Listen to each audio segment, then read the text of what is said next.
because you didn't forgive her. I didn't forgive you some of your sins. And I was like, oh my God. And he started telling me so many other things, and he ain't told me not one good thing yet. And at this point, I'm getting terrified because Oh, that is one of my favorite parts of the whole thing. He said, he started naming all this stuff and hadn't said not one good thing yet. He just rattling out stuff. You ain't said one good thing, Lord. Like I know I walked the old lady across the street at some point in my life. I know I got that cat down out that tree that time. And then he was saying the seeds that he was seeing in everybody, including himself, were not, they were seeds of unforgiveness. So how everything could take the form of a seed. What have you planted?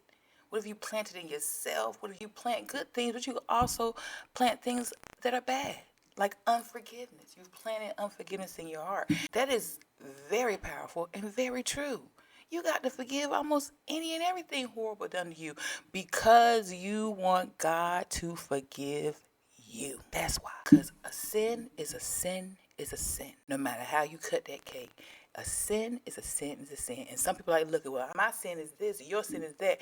I'm not doing what you doing, you know. No, God has to forgive it all. He has to forgive it all. The small sin to the big sin in our eyes.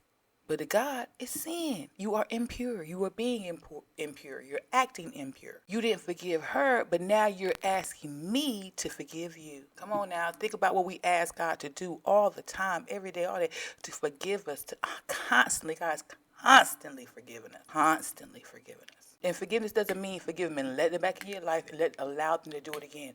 If it was a snake outside, it's just going to be a snake inside your house. A snake outside the door is going to be a snake when they cross that threshold. And recognize what you're allowing into your home, into your life, into your presence. It's not forget, it's learn. There's no option for you to come back in. I know you who you are. I know you're no good. I know you're a liar. I know you're this. I know you're that. There's no option for you to be back in my life. But I forgive you and I release you. And I pray nothing but the best for you. I hope God comes into your life and changes you and changes your heart. Hope he changes my heart and keep me on this path. That's forgiveness. Letting it truly 100% go. I got to work on that. I struggle with it. I struggle with forgiveness. I ain't going to hold on to you too, like the thought of it too much. I'm not going to think about you every day, but I ain't rocking with you. So I got to work on that before I meet the Lord, because I don't want to go to the Lord and I got all this stuff in me.